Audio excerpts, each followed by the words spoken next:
Hi everyone, this is Carlos G with Alamorada Social, the community outreach program for the village of Alamorada. And today on Cops on the Rocks, we're going to give you a primer on the Monroe County Sheriff's Office.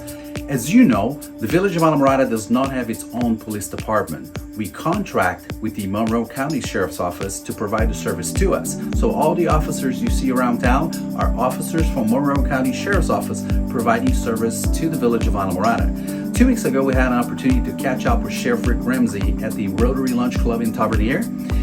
Councilman David Webb was there, Vice Mayor Henry Rosenthal was there, and Mayor Pete Batchelor was there as well.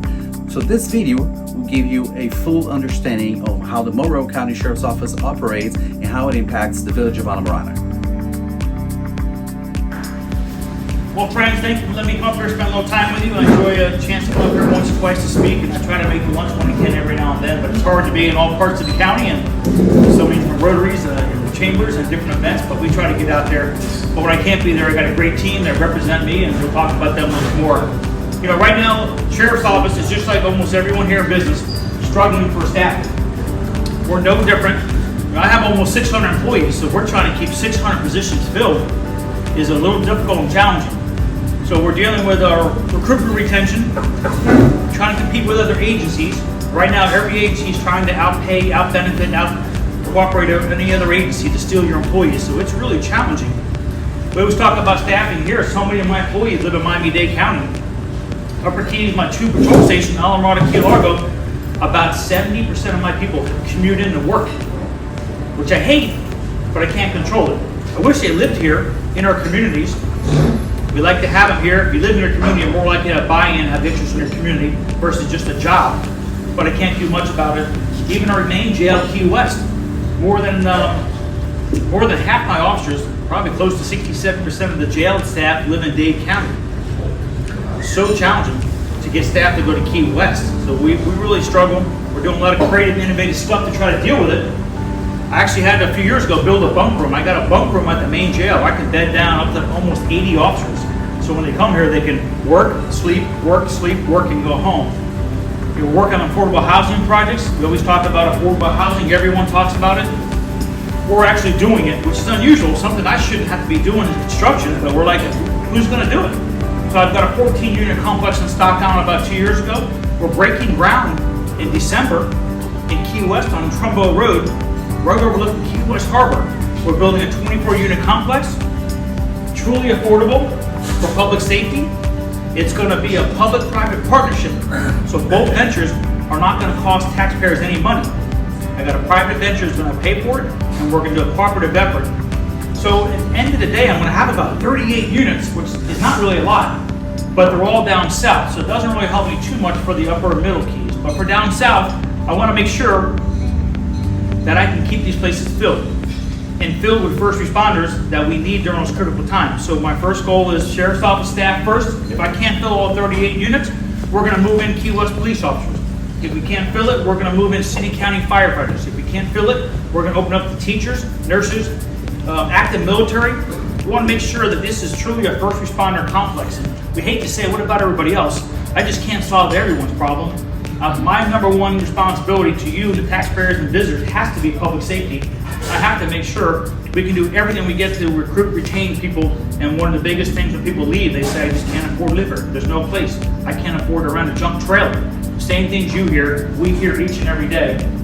So we're just doing a lot of challenging different stuff to try to be part of the solution versus part of the problem, but it's not going to get any better. It's going to continue to get worse as our housing crisis continues to deepen. You know, vacation rentals are everywhere, but every time a new house turns into a vacation rental, it's one less house for a family who wants to come down, live, and have a job opportunities to stay. And then with supply and demand, less homes. The homes that are left for our rentals just go up in value. So it struggles. Even us in our aviation division, Trauma Star, our pilots make good money. Even those guys and gals come in, making the money they make, say, I can't afford to live down here. So it's a challenging time to be an owner of a business. It's a challenging time to be a CEO of a company, but if it was easy, they wouldn't need all of us. So we just got to keep plugging along and focus energy on being part of the solution and spend more time figuring out how to get it done, less time while we can't get it done. Bitching's easy. Problem solving is what we're designed to do.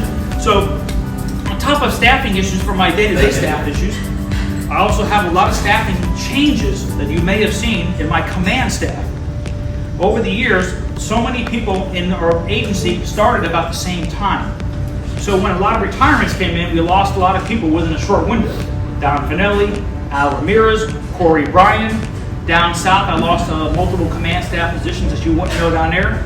I found myself in a really short window having to make a lot of drastic command staff positions all at one time, which I hate to do. You like to do it incremental, but we couldn't do it. So that's the bad thing. The good thing is it creates opportunities for other people, upward mobility, chances for other people to bring in new ideas, new solutions, new suggestions. You've got a chance by now to meet some of my upper key staff. Obviously, Lieutenant Chuck Kellenberger, a great young man here. Lieutenant Sprinkle. Obviously, Spencer Bryan.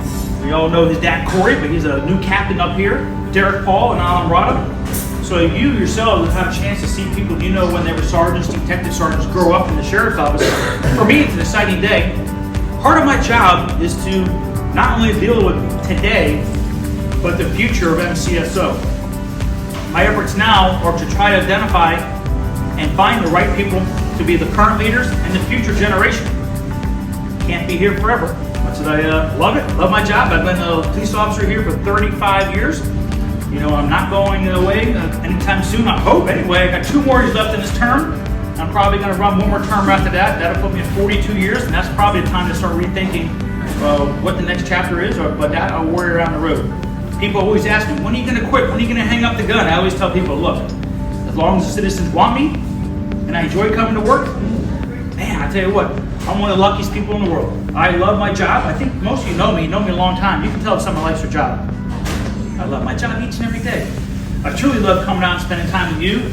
Speaking at the Rotary Club on Friday. I speak 2-3 times a week at various clubs, organizations. Much as I tell people when I talked to the coach when we were speaking last week in Alamorado, that I'm really, my kryptonite is public speaking. I've always been afraid of public speaking. I hate public speaking. It's always been my weak point. The coach says, "Oh, you did great." I said, "I do okay," because I force myself to do it. I tell my commanders too.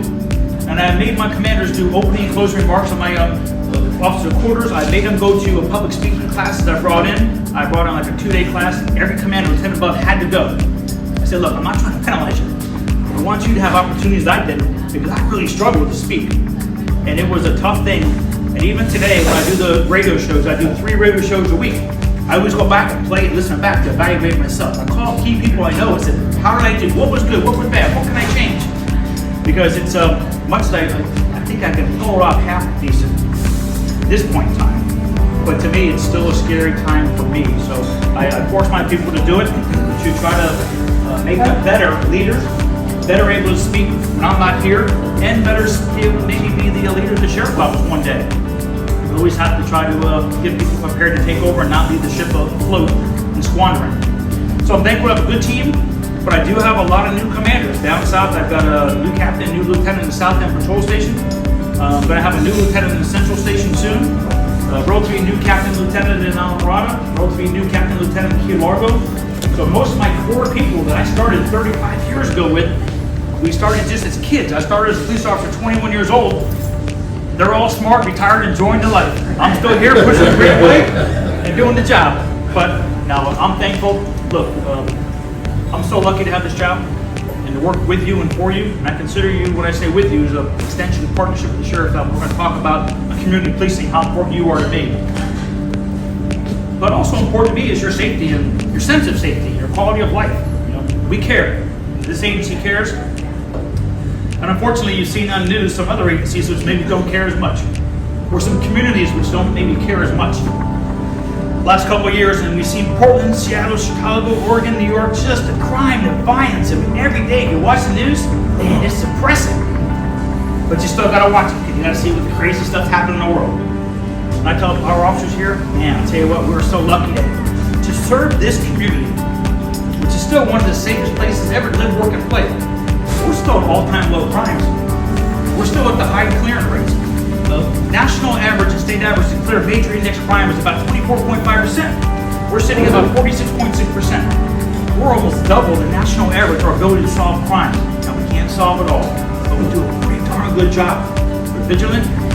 We just keep on it and on it and on it, and we try to prevent it, deter it. If not, we'd be active to try to investigate, solve it. So while we are so much luckier in these other areas where we see the community hates the police hates the community, defund the police movement, holy cow, what stupid idiots those were.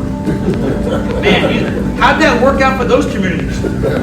Well, if you watch the media news, you see how it worked out. 250% increase in crime, 300% increase in crimes, violent crimes, businesses shut down, people moving, economies collapsing. Look, I tell people all the time, what happened to George Floyd was horrific. Those officers deserve what they got. But you can't paint all police officers the same brush. Majority of police officers, 99.5% of police officers in America, hardworking men and women doing this job for very little money, never gonna be rich. They do it because they want to make a difference, they want to do something good. Are there some bad cops in law enforcement? Absolutely. Look, there's bad people in every part of society. Man, I tell you, state, local, federal, government, don't matter where it's at, there's people that make poor decisions. The question for the sheriff's office is, I got 600 people, I got plenty of people making poor decisions. The big test really is, how do you deal with it? I think the citizens look at us to see that we police our own. People make a mistake or do something wrong. I always tell the citizens, look, if we make a mistake, you're gonna hear from me first. I'm up front. I do press releases about bad stuff our people do. Our pictures, if we wrestle my guys, they're pictures in a mugshot. I want to make sure that you have confidence and trust in me to tell you the truth, not to hide it, not to deceive it. And we tell you the good, and every now and then we got to tell you the bad news. So we tell you the bad news. We want to be transparent. We want to be honest. I want you to have confidence and trust in Rick Ramsey, the sheriff's office, and my team members. And we'll talk about community policing here in a minute and how it's so important to me, and the graffiti, the reductions in crime, the partnerships, the teamwork, how they make this one of the best places ever, which other agencies can only look at this. They see the relationships we have, man, people are astonished. I see visitors come down, they can't believe it. I was in Key West, fancy desk. I was walked the parade, led the parade, with some other law enforcement partners, shaking hands, saying hello to citizens. Man, I tell you what, to get out there and let them see you, touch you, communicate, for me it's great because I love the citizens, but also it's good for them to know that, hey, he's a real person. Maybe he's approachable, not such a bad guy. Maybe all cops aren't bad, and maybe he's down to earth and he's a pretty decent guy. That's the message we want. The people who think that we are just like you. We are. We live here. Some of our people have kids in schools. We all shop the same stores. Sometimes I always tell my officers, we want these good encounters with our citizens well before you need us. I always tell citizens, look, majority of the time, those contacts with law enforcement are not good. But there's a reason. Not because we're all asses. It's because by the time you need us, something bad's going on in your life. When we get called, you either get a ticket, we're breaking a party, someone's going to jail, you've been a victim of a crime, we're given a death notification. The sheriff's office comes, it's like, oh my God, what now? So we try to build good relations and encounters prior. We want to be your friend when you need us, that we can be there and console you and do this. So we're struggling right now with recruitment retention like everybody else. I could hire 40 people tomorrow if I could find them. I've got 3 jails. I've got a central jail. It's been closed for about 2 years. I can't even staff it. I have to pull staff and transfer that staff to the south end of the main jail to make sure I can staff that, and still burning a lot of overtime to make sure we can do our job. So we're doing more with less. Even on patrol, dispatch, I think I got like 6 to 9, 11 dispatcher positions vacant. We just struggle right now, let's get everybody else, but in a day, is our job is to find solutions and just get the job done. Mission oriented. We don't cry, we can't pack up our bags and go home. We got to stay out there, rough it out, and get the job done. So, we're seeing it right now across America. I talked in the past about drugs. We're hearing more about fentanyl. We're seeing more fentanyl. It's crazy. We're starting to see it ourselves here in heavier amounts. We actually arrested a person last week, had I think about 4 ounces of fentanyl. Enough fentanyl to kill every resident of Monroe County. Fentanyl, you've heard the word, most of it comes across the Mexican southwest border. We actually keep Narcan in our patrol cars. Every officer carries Narcan. Yes, we're carrying it so we can bring back people who overdose and save their lives, which you do on a regular basis. But first and foremost, I've got it for my men and women to save their lives. Because it's hard to believe. Incidental contact, it can be some white substance, chalk. You put your fingers on it, get it absorbed through your skin, kill you. You want this ingested, absorb it through your skin, kill you. It's so deadly. So when we go through cars or touching people or searching people or touching pockets, we could have incidental exposures. We've seen across America plenty of police officers who have incidental exposures, bang, drop just because they touched it. So we are trying to make sure our people can, if they have to, Narcan themselves, Narcan another officer, as well as our citizens who indulge in illegal drugs sometimes and heroin and other stuff, and do more Narcan usage between the sheriff's office, fire, rescue, and lately than we've had. Terry, I'm sure you're doing a lot of Narcan use yourself when you're at rescue breaks. This is something we never really had. We never really had overdose problems. But this is not just here in Monroe. It's nationwide. The drug epidemic has really gone crazy. Historically, drugs in America were marijuana, cocaine type stuff. We've now seen more heroin, meth, fentanyl. Our numbers are still very low compared to other geographic areas, but every community is struggling with drugs at some levels. So we are dealing with that. We are trying to do the best we can to be combat and hold these people accountable. Our state attorney is doing a good job to prosecute these cases and try to get good sentences. I've got to work really well with the state attorney. It's so important, the two legal branches. If we don't have a good relationship, it's really, really difficult. I make a good point to have good relations with our state attorney, with everybody. I always talk about my partnerships, and I always talk to my commanders that we focus on communication, cooperation, partnerships, and teamwork. Together, we're the biggest team, the most efficient, most effective to get jobs done. We don't work together. The people who suffer, the citizens. I want to talk with the FWC, FHP, DEA, FDLE, whoever it may be, task share information. The same criminals are in the water, are in the city, are in the counties, and we don't really care who puts them in jail. We just want bad people in jail to hold them accountable to stop acts of crimes against our persons. So we really, really try to. My Monday staff meeting, I have FWC commander, FHP commander, DEA.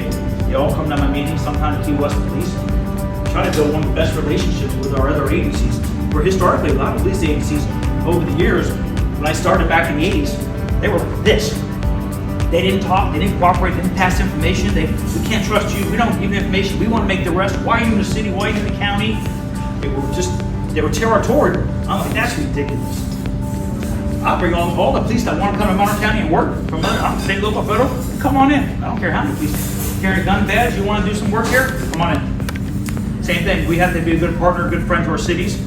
To our city Key West this past weekend, if you were down there at Fantasy Fest, you saw a lot of green uniforms, sheriff's office. Not my responsibility, but we're going to be part of the solution. I spent over $27,000 overtime to put extra manpower or people power down there to make sure we could help make the event safe for our citizens, our visitors, and our other officers to be part of a team. So we continue to focus on one team theories with our law enforcement partners and one team theories with you.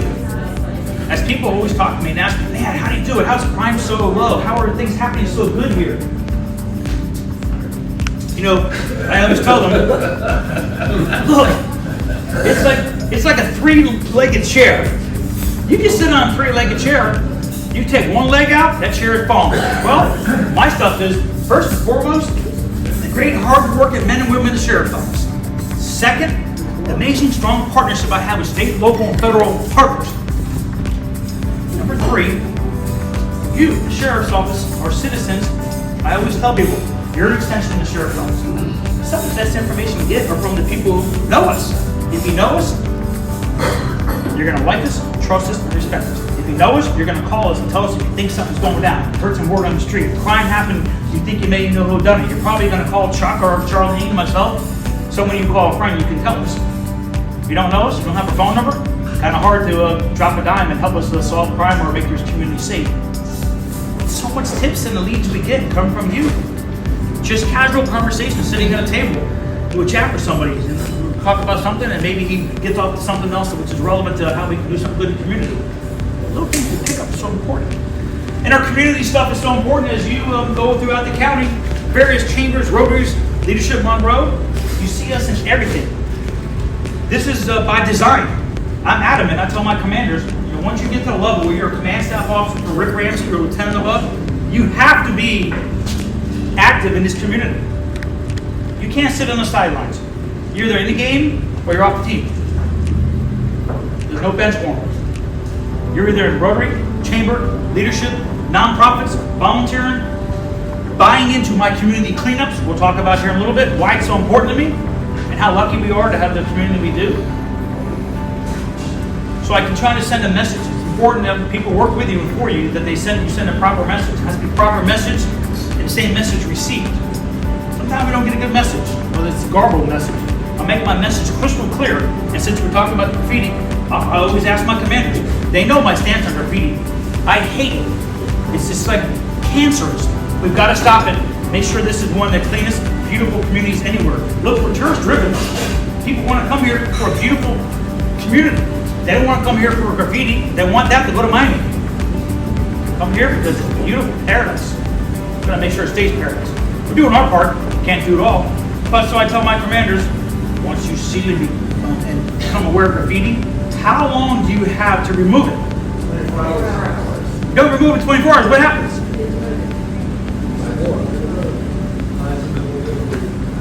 And I always tell people, I don't meant to be mean to my staff. They have to have clear expectations about what Rick Ramsey wants, what he expects. If you don't do what he says, what's going to happen? I'm not meant to be a dictator. This is a democracy most of the time. But same token, most of the time. But they need to know I'm serious. You know, I talk to my friends, you here in Upper Middle, Lower Keys, Rotary Chambers, other groups. I always ask them, when you go to Miami, and you see those walls, those buildings, the graffiti everywhere, and garbage, trash, people hanging out of crap. What do you think? They always tell me the same thing. Gangs, crime, violence. Whether it's true or not is irrelevant. It's perception. Thus, it's reality. The reality is it's probably true in those areas. But we're going to make sure it's clean. So when people come here to visit, they go back home and say, man, what a beautiful place. I want to go back. Well, they're going to tell their friends, man, Don, we're so beautiful down here. We've got to get down there one day. We want people to come here. That's what we're spending $1 million a week in tourist development council to get people to come here. We're not going to be trying to drive them out. And it's proven fact that clean neighborhoods are safer neighborhoods. Dirty, shovel neighborhoods are more crime. You know, New York. I'm a New Yorker, so I can talk back about it. You know, I was a kid back in the 60s and 70s. You take the subway from Long Island into the city. Holy crap! Talk about scary times. Everything was graffitied. The trains, the platforms, inside out. I remember going there with my mother and always felt unsafe. A little closer to my mom. I figured, man, we can make it home. This is ridiculous. New York was terrible. It was nasty, dirty, trash, garbage, piles of black snow. You know, it was a nasty city. They bought into community policing, broken window series, and made drastic improvements to make it one of the safest cities in America. You know, they got some issues right now, but overall, so we do buy into community-oriented policing, problem-oriented policing, COP, POP. These are big buzzwords. Every single agency uses them. Everyone says they're community-oriented, but you know how that is, talking the talk. It's easy to talk it, not so easy to walk it. 9 out of 10 who say they are, I think that they're calling the BS flag. But we talk it, we walk it, we're community-oriented, community-driven. We want to have the finger on the pulse of this community. We want to know what's important to you. How can we make your life better? What can we do? Can't solve every problem, but we're sure as hell try. But if we don't know, it's not going to work. I tell my officers, I want them out in the community. I want them out there with the kids at school. I want to do stuff, you know, I want to be out. Again, I say because I want you to feel safe. I want you to know us. And I always tell my team members, if citizens know you, they're going to like you, they're going to trust you, and they're going to respect you. It's just a fact. But if they don't know you, they can't like you, they can't trust you, they can't respect you. Those other communities have failed. Portland, Seattle, Oregon. They never had good relations before things went bad. They still have not changed it. The cops don't like the community don't like the cops. They don't talk. They don't care what they want. The cops are like, I'm going to do nothing. You know, they're destroying those communities. And the one biggest factor is they never had a good community relationship. The biggest foundation to being successful in law enforcement is the partnership with your citizens who are here to protect and serve. If I don't know what you want and need, I can't provide that level of service.